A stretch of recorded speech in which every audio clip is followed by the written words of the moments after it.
I really enjoy working with ink, and this is kind of a bizarre thing.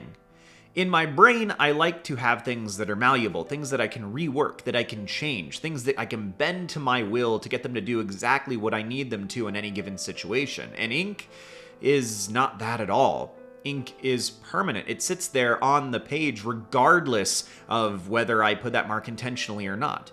Sure, I can go over it with whiteout or a gel pen or even white acrylic, but the ink lies there nonetheless, aware of my misdeeds and how I tried so tragically to cover it up. But there's something about that permanence. There's something about the trust that I can put in ink. When I put it down, it will not betray me. It will be there for me till the end of time. Now, if I don't let it rest long enough, I might smudge it or smear it or do something else, but that's my problem, not ink's problem. And there's something about each of those marks that speaks to me, and I can trust them to be what they are. And in another way, the black and white nature of ink is easier, it's simpler. I don't have to worry about gradations. A pencil seems so simple, but it has so many potentials, so many things that it can do, and that's overwhelming sometimes. And so here I am with ink, with a particular kind of ink, a waterproof black ink. Similar to what I used growing up as the dip pens with India ink, these Microns fit that same thing in my head.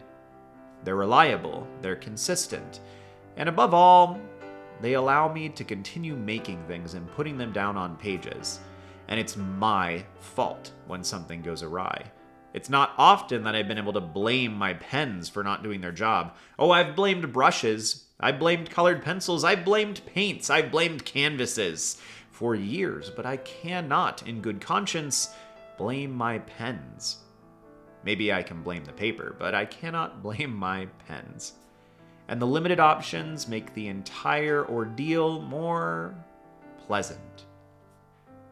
Welcome to the session. We're 2 minutes in already, and we are rambling about ink today, it seems. But I love ink. I've been doing continual pieces for Inktober. I've been sharing them with all of you, and I hope that you've been enjoying them. This one was chains. And so, of course, the only logical thing that I could do with my time was to take our little sorceress, Andorra, and have her sealing some ancient evil in a pit of some substance that I still haven't quite worked out what it is. But this hand is being chained and pulled down. It was a lovely opportunity to play with multiple textures too. The hand is really intriguing. It's got almost a tendony, tree-like quality to it. And then the chains are just metal. And then you've got these kind of pulsating liquid down below. Lots of fun things to play with. And this has been maybe the biggest struggle for me, and I know it was for many of my students learning how to work with ink a long time ago, is that because it's only black and white, there's no gradation. You have to rely on hatching, stippling, things like that in order to imply gradation. You have a tendency to lean in towards a singular texture. And that's why it's been so fun these last couple years working with ink, is I've learned finally, I feel, the ability to show multiple textures with the singular medium. And it's good. It takes this skill into everything else I do. Now when I work with pencil, I'm able to create gradients that make more sense and are more understandable or viable because I've spent so much time with ink. When I paint, I think about my marks a little bit more judiciously. I used to be the painter that would go over things 1,000 times, try to blend out all my brush strokes, and now that's not the case at all. Now I like to leave some brush strokes, to leave some evidence of what I did as the artist behind the piece. And I think this has made my paintings better. I know it's certainly made my digital work better. The reality of ink is that it's got this set of skills that you have to have in order to function that seem totally transferable to everything else that you do artistically. And so next year, when it comes time to do Inktober, I hope that you will join in, that you will do it, not because you love ink, not because you love the prompts, but because it's good for you. It's good for us as artists to do things that are different, to embark on new journeys. And speaking of new journeys, we're in a new year now. It is 2024, though as I record this, it is actually December 28th. 2023. It gets really weird around this time of year as I'm making content and things are shifting between the years. It feels very obscure. I feel like I'm floating in time, and it's not a fun feeling, but it's really interesting. So it is 2024 as you are listening to this, and this is a new year. I don't know if you've come up with any New Year's resolutions or anything. I have not, but I've come up with some goals, some things that I want to achieve this year. And this kind of project, like you see here unfolding in the background as you listen to my rambly words, is what started a lot of that. This was one of the catalysts. As I started working on Inktober and putting things together, ideas started to flow. Not always. There were some pieces that I had to force myself through. But I'm excited because this gives me the chance to start working through some new things. So I hope that you have found some motivation, some inspiration as we turn the calendar from 2023 to 2024 to do some new things. And art is expansive. There are so many hundreds, if not thousands, of random things that you could pursue, especially if you spend any time on Instagram or any time on YouTube looking around at what everyone else is up to. I feel like the inspirations are kind of insane. We have so many things that we have access to. But in that, there's an intimidation as well. And there's an overwhelming. That's not quite the right way to say that word, but whatever. It is overwhelming to be exposed to so many things, so many options, and also so many artists. There's a beauty in the fact that we can see more art as a people now than we ever have been. But it's also a little bit intimidating because every piece that you see, even the pieces that I'm putting up here, I am not putting up every single one of my Inktober pieces right now. I might once I put them all together into a single video, but there are some pieces that I'm just not happy with, and so I'm not sharing. And that's okay. We don't have to do that. It is good, though, sometimes. It's part of the reason I do the sketchbook tours and I don't leave anything out, is it's good to see that other artists, that most artists, maybe all artists, at some point in their journey have made bad art.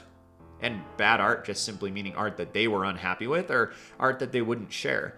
I would wager that probably, 25 to 35% of the art that I produce, I don't really want anyone besides my wife or my best friend seeing.